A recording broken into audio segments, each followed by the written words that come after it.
안녕하세요. 마음의 온도를 더하다 가온입니다. 오늘 12번째 이야기 시작해 볼게요. 오늘 제가 가져온 책은 바로 이 책입니다. 사는 게 정답이 있으려나. 출판사는 포르체입니다. 이 책은 KBS 프로그램 대화의 희열에 나오는 사람들과의 대화를 글로 엮어낸 책입니다. 오늘 제가 이 책을 가져오게 된 이유는 딱 한 가지입니다. 서점에서 바로 여기 뒷면에 있는 부분을 읽고 이번엔 이 책을 여러분에게 공유드려야겠다 생각했습니다. 읽어봐 드려볼게요. 우리는 늘 인생의 방향을 찾아 헤맨다. 그리고 때때로 그 답은 예상치 못한 곳에서 찾아오곤 한다. 여기 11명의 편안한 대화 속에서 아무도 모르는, 어쩌면 이미 알고 있을지도 모르는 인생 해답의 실마리를 찾길 바란다. 어떤 삶에도 정답은 없다. 지금 당신이 서 있는 곳 역시 빛나는 수많은 길 중 하나다. 네, 딱 이 부분 때문에 이 책을 가져왔어요. 말 그대로 오늘 여러분이 듣게 되는 이 내용에서 한 가지라도 작은 실마리를 하나라도 찾아가실 수 있으면 좋겠다는 마음으로 가져왔습니다. 저희는 하루에 또 수많은 대화를 나눕니다.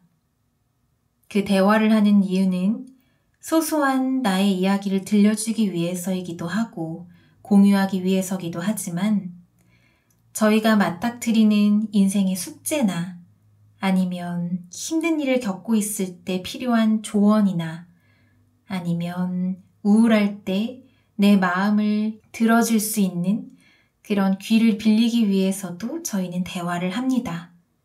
하지만 생각보다 이렇게 저희의 속 깊은 이야기를 주고받는다는 게 쉽지 않은 일인 것 같아요. 근데 그런 게 가끔 내 주변에 가까운 사람이 아닌 정말 낯선 사람 아니면 오늘 처음 만난 사람을 통해서 내가 듣고 싶었던 말 혹은 지금 나에게 너무 필요한 말이 들려올 때가 있는 것 같습니다. 물론 그게 꼭 사람이 아니라 책이 될 수도 있고 영화가 될 수도 있죠. 근데 오늘 가져온 이 책은 한 사람의 삶의 경험들 그리고 그 경험을 통해서 이 사람이 느꼈던 가치관들을 묶어놓은 부분들이 많기 때문에 보다 더 여러분이 여러분 상황에 맞게 한 가지씩 실마리를 더 쉽게 가져가실 수 있지 않을까 하는 생각이 좀 들었습니다. 그래서 오늘은 이 책을 들으실 때 한 가지만 부탁을 좀 드리려 해요. 아무래도 KBS 프로그램에 나왔던 인물들의 이야기다 보니 유명한 사람들이 담겨 있습니다. 하지만 오늘 들으실 때는 보는 게 아니라 들으시는 거니까 유명한 사람이다 생각지 마시고 내 주변에 충분히 있을 법한 평범한 사람의 이야기다 생각하시고 들어주시면 좋겠습니다. 그럼 오늘도 이야기 편안하게 들어주세요. 지금부터 들려드릴게요. 늘 꿈을 품고 살아야 해요. 열정을 잃지 않는 방법. 배우 이정은의 이야기입니다. 세상 모든 조연들의 이야기. 사실 이정은의 필모그래피를 들여다보면 아줌마 1, 식당 이모, 여인숙 주인처럼 이름 없는 배역으로 엔딩 크레디트에 오른 적이 많다. 하지만 같은 사람이 연기했다고 믿기 어려울 만큼 역할마다 완벽하게 어울리고 마치 우리 주변에 실제로 존재하는 익숙한 사람을 데려온 것처럼 자연스럽다. 연기이기 때문에 실제가 아닌 가짜라는 걸 알면서도 사실이라고 믿게 만드는 설득력이 있다. 아무리 작은 배역이라도 그런 디테일을 살리는 노하우는 어디에서 오는 걸까? 저는 이런 사람 우리 주변에 분명히 있어 라고 생각하고 그 근거를 찾는 걸 좋아해요. 우리가 뉴스를 보면 뭐 저런 사람이 다 있나 싶은데 다 이 지구상에서 벌어지고 있는 일이잖아요. 그런 것처럼 모든 역할에는 다 근거가 있다고 생각하거든요. 제가 원스라는 영화를 봤을 때 기타를 치는데 어떤 사람이 돈 갖고 도망가는 걸 보고 저런 디테일이 있나 싶어서 엄청 웃었어요. 생각해보면 지금까지 영화에서 잘 다뤄지지 않아서 그렇지 꼭 있을 법한 사람이잖아요. 이제 우리 영화도 그런 다양한 캐릭터를 재치 있게 다루게 된 것 같아요. 짧게 지나가는 단역이나 조연에서도 이정은은 정형화된 틀을 깨고 캐릭터 하나하나에 개성을 부여한다. 특히 최근 들어 조연의 캐릭터가 다양해지고 여성 역할의 스펙트럼도 넓어지고 있는데 시대적인 변화도 이정은에게는 너무나 잘 어울리는 시너지가 되었다. 영화 미성년에서는 방파제에서 주차비를 빌미로 돈을 뜯어내는 동네 아줌마였고 드라마 미스터 선샤인의 하만댁도 단순히 하인이라기보다는 보디가드 같은 역할이었다. 예전 같으면 남성이 맡았을 법한 역할이지만 점차 성별과 관계없이 캐스팅 제의가 들어오며 배우로서 표현할 수 있는 영역도 점점 확장되고 있다. 사실 세상에는 완전한 악인도 완전한 선인도 없다. 좋은 사람 같으면서도 누군가에게는 나쁜 사람일 수도 있고 나쁜 짓을 하긴 했는데 또 어디선가는 좋은 사람처럼 여겨진다. 그래서 선악이 모호할 때 캐릭터는 더 사실적이다. 짧게 지나가는 조연이라 할지라도 표현 범위가 넓어지면 시청자는 이 캐릭터가 화면 밖에서 입체적인 삶을 살아온 인물이라고 느낀다. 어디엔가 분명 있을 법하지만 잘 들여다볼 수 없는 사람들을 통해 맞아, 이런 인생도 있었지 하며 주변을 둘러보게 하고 또 인간의 새로운 면면을 알게 하는 게 연기가 가진 힘이 아닐까. 그간 엄마나 아줌마, 누구의 처 등 이름이 없는 배역을 많이 했어요. 미스터 선샤인에서도 하만댁이었으니 이름이 없는 셈이잖아요. 하지만 그런 이름 없는 분들이야말로 이 세상을 이루는 중요한 지점이라고 생각합니다. 배우로서 좋은 연기를 하고 세상의 많은 평범한 이들에게 좋은 영향력을 주고 싶어요. 이정은, 주변에 같은 이름이 두어 명은 있을 법한 흔한 이름이다. 화려한 세상 속에서 나 하나쯤 있어도 그만이고 없어도 티가 안 나는 먼지처럼 느껴지는 날이 있기 마련이지만 이름 없는 단역들 모두가 각각의 삶의 무게와 의미를 짊어지고 있다는 것을 누군가는 알고 있다. 힘들고 때론 눈시울이 붉어지는 밤도 있겠지만 오늘도 조용히 꿈을 키우고 있는 세상 모든 단역에게 이정은은 드라마 눈이 부시게에 나온 명대사를 빌려 응원의 메시지를 전해본다. 잘난 거랑 잘 사는 거랑 다른 게 뭔지 알아? 못난 놈이라도 잘난 것들 사이에 비집고 들어가서 나 여기 살아있다. 나 보고 다른 못난 놈들 힘내라. 이게 진짜 잘 사는 거야. 잘난 건 타고나야 되지만 잘 사는 건 너 하기 나름이라고.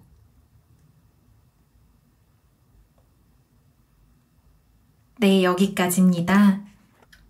저는 이분의 이야기를 들으면서 한 가지가 너무 부러웠습니다. 바로 이 부분이었어요. 배우로서 좋은 연기를 하고 세상의 많은 평범한 이들에게 좋은 영향력을 주고 싶다. 이 부분이었어요. 이렇게 작든 크든 사명을 안고 사는 사람들이 있습니다. 어떤 책에서 봤었는데요. 저희가 일을 할 때에는 딱 두 가지로 나뉜다고 해요. 하나는 의무, 하나는 사명입니다.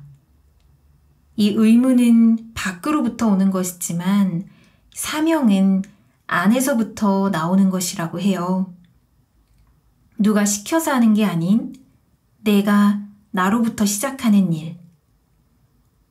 여러분도 작든 크든 하나쯤 내 의지로 시작할 수 있는 일을 하나 해보시면 좋겠습니다. 또 다음 이야기 들려드릴게요.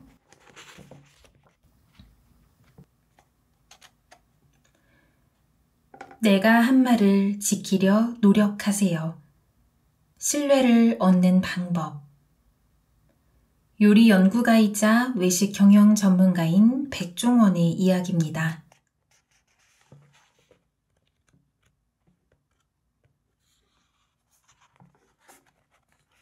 힘든 순간, 오뚜기처럼 일어나다. 식당 일은 재밌었지만 마음 한편에는 이 길은 내 길이 아니다 라는 생각이 늘 머릿속에 자리 잡고 있었다. 꿈꾸던 모습은 정장을 차려입고 뒷짐지며 돌아다니는 건축회사 사장님인데 하루 대부분을 식당에서 보내고 있었기 때문이다. 손님들에게 말로는 친절하게 맛있게 드십시오 하면서 때때로 자존심이 상했다. 지금도 식당 하시는 분들이나 우리 점주들한테도 그런 말을 해요. 손님에게 친절하게 대하는 것도 내 마음이 허락하는 정도에서 해야 한다. 내가 겪었거든요. 나중에 결국 어떤 곳으로든 화풀이를 하게 돼요. 자연스럽게 해야지 서비스업에 종사한다고 해서 꼭 억지로 친절해야 한다는 강박관념을 가질 필요는 없어요. 한동안은 꿈꾸던 CEO의 모습과 쌈밥집에서 손님들에게 굽실거리는 모습 사이에서 마음의 갈피를 잡지 못했다. 그러던 중 인생이 또 예상치 못한 방향으로 흘러갔다. 모든 게 한 번에 와르르 무너지는 일이 생긴 것이다. 쌈밥집에서 벌어들인 수익으로 겨우 유지만 하고 있던 인테리어 회사에 기회가 왔다. 지인이 목조주택 건축 자재 수입하는 일을 추천했는데 이거다 싶었다. 여태껏 하고 싶은 건축 일을 시작했다. 운 좋게도 당시 우리나라의 목조주택 붐이 일면서 자재 수입뿐만 아니라 건설까지 하는 회사를 차릴 수 있었다. 그럴듯하게 양복을 빼입고 다니면서 사업을 점차 확대해 나갔다. 수입 자재로 집을 지어줄 때 평당 가격으로 계약을 한다.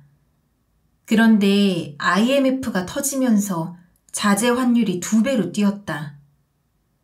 이미 기존 환율 기준으로 계약했는데 갑자기 자재비를 2배로 감당하게 된 것이다. 그렇다고 계약한 건을 전부 취소할 수도 없고 이미 진행되고 있는 건들도 있으니 울며 겨자 먹기로 집을 지었고 결국 남은 건 인건비나 기타 자재에 지불해야 하는 빚뿐이었다.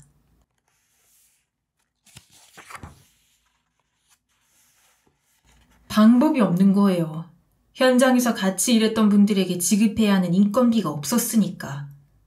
그래서 식당으로 다 오시라고 했어요. 쌈밥집 2층에 다 같이 모여서 내가 무릎을 꿇고 얘기했어요. 지금 방법이 없고 이 식당 하나 남았는데 이걸 정리하고 나눠 가져도 부족하니까 만약 나에게 기회를 준다면 내가 식당으로 어떻게든 일어나겠다. 어떻게든 일어날 자신이 있으니 기다려달라고 호소하자 기다려주겠다고 수긍했다. 그때 이미 빚은 10억이 넘어가고 있었다. 불과 한 달 전까지만 해도 현장을 여유있게 돌며 사장님 대접을 받다가 한순간에 밑바닥으로 떨어져 고개를 조아렸다. 인생에서 처음으로 맞닥뜨린 추락의 순간이었다. 심지어 다 이루었다고 생각한 시점에서 모든 게 와장창 무너졌으니 사실은 내가 아무것도 아니었다는 무기력함과 좌절이 백종원을 더 크게 뒤덮었다. 너무나 인생에서 죽을 만큼 힘들고 고통스러운 나날을 보내고 있을 때 머리를 식힐 겸 잠시 떠나고 싶었어요. 그래서 이왕 가는 거 한 번도 안 가본 홍콩에 가봐야겠다는 생각이 들었죠. 미식의 천국 홍콩을. 그렇게 급작스럽게 홍콩에 갔다. 이곳 저곳 돌아다니는데 높은 빌딩 숲 사이로 맛있는 냄새가 폴폴 풍겨왔다. 이쪽을 보니 기름진 차슈가 걸려있고 또 저쪽에선 뽀얀 딤섬에서 김이 솔솔 나고 있었다.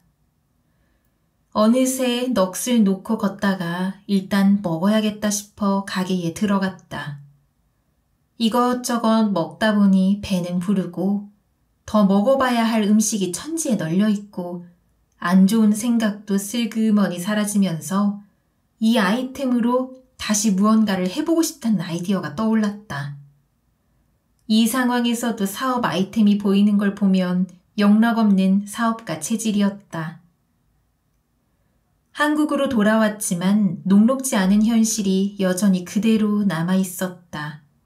식당 전단지를 만들어 직접 아파트 단지에 돌리고 다니고 경비 아저씨에게 잡혀서 망신도 당하고 그러면서 쌈밥집을 거의 24시간 동안 운영했다.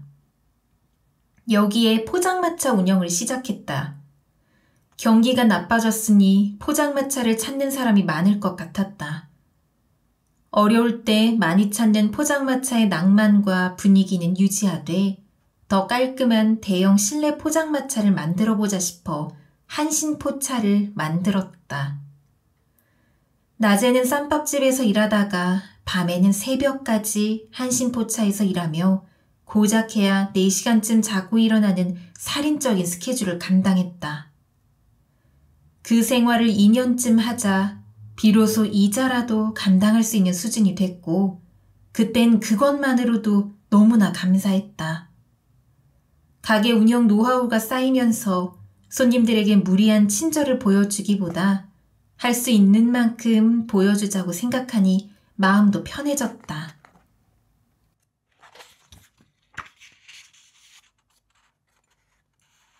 네, 여기까지입니다.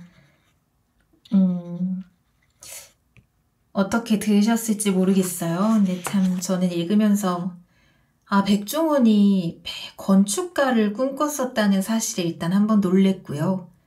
또 하나 놀랬던 건 저렇게 힘든 순간을 이 사람도 겪었구나 하면서 2번 놀란 것 같습니다. 그리고 또 마지막으로 놀랐던 건 그런 상황에서도 새로운 아이디어를 내고 그거를 해나갈 수 있는 힘을 갖고 있었다는 것. 누구나 살다 보면 힘든 순간이 오기 마련이죠. 그리고 그 순간을 어떻게 이겨내느냐가 남은 우리의 인생을 결정짓는 것 같아요. 근데 힘든 순간에 너무 묻혀있기만 하면 이걸 이겨내야 한다기보단 이 일이 일어난 게 다 내 잘못인 것 같고 내 탓만 하고 좌절만 하다 끝나면 남는 게 너무 없는 것 같습니다. 그럴 때일수록 자책은 빨리 끝내고 그 사실을 받아들이고 그 순간에서 내가 할 수 있는 일을 어떻게든 찾아내는 용기, 그런 걸 주는 게 이렇게 책에서도 주고 누군가의 대화에서도 힌트를 얻고 또 백종원이 그랬던 것처럼 그냥 떠난 여행에서도 그런 힌트를 얻을 수 있는 거 아닐까 싶네요. 마지막 3번째 이야기 들려드릴게요.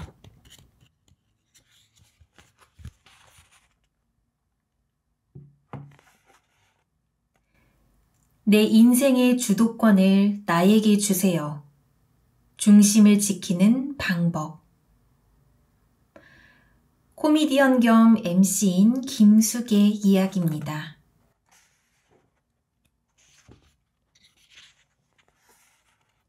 함부로 하는 고민 상담.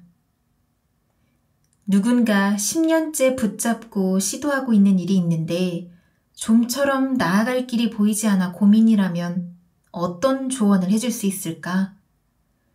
주변의 반대에 굴하지 말고 하나의 목표를 붙들고 끝까지 노력하라는 막연한 긍정의 응원이 언제나 정답일 수 있을까?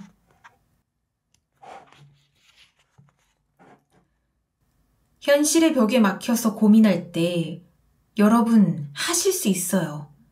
이런 긍정적인 이야기를 보통 많이 해주잖아요. 그런데 나는 그게 어렸을 때부터 너무 마음에 안 들었어요. 어떨 땐 그냥 때려치워 라고 얘기하고 싶어요. 노력하면 언젠가 무조건 해낼 수 있다고. 그러니 끝까지 포기하지 말라고 응원을 보태는 건 너무 쉬운 일인지도 모른다. 하지만 때로는 그 정도면 충분히 했다고 그만둬도 괜찮다는 말이 용기를 줄 때도 있다. 팟캐스트 송은이 김숙의 비밀보장은 정답처럼 보이는 말 대신 때로는 단순하게, 때로는 맵고 쓰더라도 현실적인 솔루션으로 명쾌한 상담을 해준다. 김숙의 부캐 에레나 선생님은 사소하고 때론 무거운 청취자들의 고민에 대해 오래 생각하지 않고 직관적으로 시원시원한 답을 내놓는다. 이를테면 다이어트를 해야 하는데 후식을 못 끊겠어요. 어떡하죠? 라는 질문에 후식 참는 법? 본식을 어마어마하게 많이 먹어.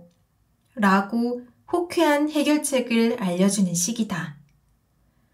언니, 남자친구랑 3년을 만났는데 하는 연애 상담에는 나한테 연애 얘기하지 마. 이런 건 최하정 씨한테 가서 물어보세요.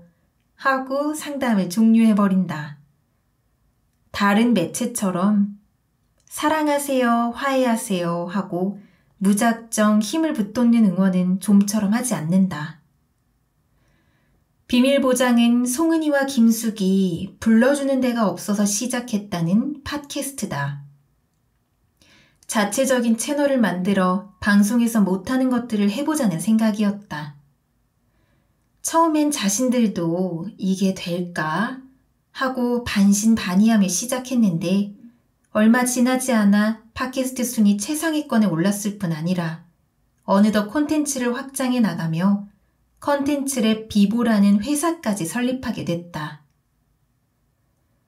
에레나 선생님은 짧은 상담 이후에 청취자들의 고민을 해결해 줄 만한 친분 있는 연예인에게 전화를 걸어 본격적으로 긴 상담에 들어간다.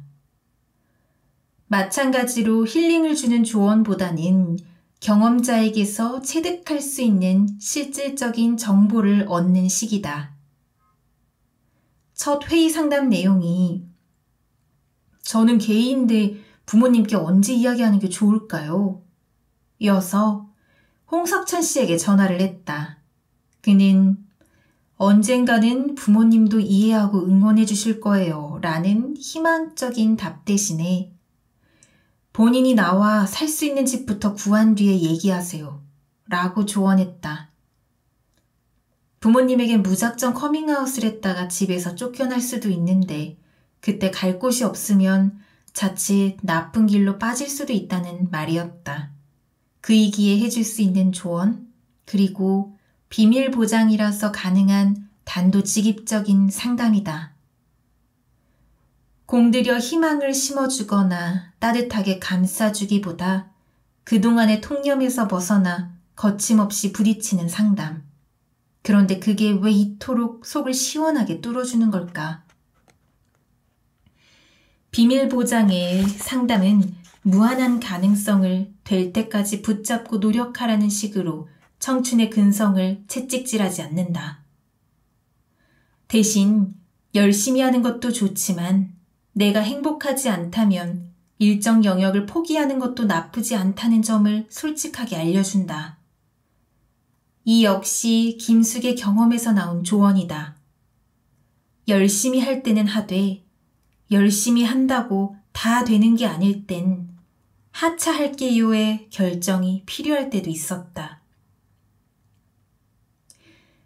예전에 방송을 하다가 다 잘렸어요. 당시 경력에 비해서 제가 출연료를 제일 적게 받았거든요. 그런데 그 프로그램이 시청률이 조금 떨어져서 힘들어지면 제일 먼저 나부터 나가라고 하는 거예요. 아니, 메인 MC가 재미없어서 그런 건데 내가 시청률이 얼마나 영향을 줬다고 나를 잘라? 그런데 그냥 그래, 잘 먹고 잘 살아라. 그랬어요. 물론 나가라는 통보가 오더라도 더 열심히 해볼게요 하고 되는 데까지 버텨볼 수도 있다. 매니저가 3개월만 더 해보도록 부탁하겠다고 나선 적도 있지만 김숙은 그냥 미련 없이 털어냈다. 눈치를 보면서 원치 않는 자리를 유지하는 건 무엇보다 자신의 마음을 불편하게 하는 일이었다. 가진 게 많으면 지켜야 할 것도 많아 가끔은 비굴해져야 할 때도 있는 법이지만 애초에 가진 게 아무것도 없다고 생각하니 과감한 선택도 자유롭게 할 수 있었다. 방송 일을 오래 하다 보니 비슷한 일이 적지 않았다. 새 프로그램에 합류하게 되어서 미팅도 하고 프로필 촬영 날짜까지 잡았는데 바로 전날 캐스팅이 취소된 적도 허다했다. 데뷔하고 오랜 기간 거의 일이 없었다 보니 쉽게 자르고 무시하고 괄시하는 사람도 많았다. 연예인 여러 명이 모인 자리에서 김숙만 쏙 빼고 선물을 주거나 섭외를 하며 대놓고 차별하는 사람도 있었다. 주변 사람들이 다 잘 나가는 상황에서 그런 대우를 받는 게 상처가 될 수도 있었지만 그렇다고 두고두고 상처를 곱씹거나 그들에게 앙심을 품진 않았다. 괜찮았어요. 나중에 잘 되고 나서 그분들에게 섭외 연락이 왔을 때 시원하게 깠으니까. 누가 나를 함부로 대한다고 해서 나까지 휘둘리며 상처받을 필요는 없다고 여겼다. 오히려 내가 먼저 하차할게요 하고 쉽게 뱉어버리는 일종의 여유도 생겼다. 우리 사회는 포기하지 않고 끝까지 버티며 결국 해내는 성공 신화를 추켜 세우고 그런 끈기와 인내심을 일종의 미덕으로 삼는 경향이 강하다. 그래서 포기하거나 도망치고 싶을 때 사람들은 스스로에게 실망하곤 한다. 버텨서 살아남으면 훌륭한 것이고 그만두면 실패처럼 여겨지니까. 하지만 무작정 견디고 애쓰는 것이 옳을까? 또 훌륭하지 않으면 내 삶의 가치가 떨어질까? 어쩌면 이 자리가 내 것이 아니다 싶을 때 언제든 그만둘 수 있다는 마음이 오히려 더 다채로운 시도를 할 수 있게 만드는지도 모른다. 다른 기회를 만들어내겠다는 확신과 자신감이 있었기에 과감히 하차할 수 있는 것이다. 김숙도 20여 년의 공백기 동안 아등바등 끝까지 해내려고 애쓴 적도 많았다. 하지만 노력이 꼭 내 뜻대로 결실을 맺어주진 않는다. 나 혼자 사는 것도 아니고 내가 열심히 한다고 해서 다 잘 되는 것도 아니고 그 주변 상황이나 누구의 말 한마디에 상황이 달라지기도 하거든요. 그래서 오히려 다 내려놓으니까 승부욕이 좀 없어지더라고요. 그만두기도 내가 할 수 있는 나의 선택 중 하나다. 꼭 무엇을 이루려는 것이 아니라도 손에 쥔 걸 내가 원할 때 내려놓는 것이라도 괜찮다. 내 선택을 스스로 존중하는 방법을 터득하는 것도 끝끝내 노력하여 성공하는 것만큼이나 소중하다.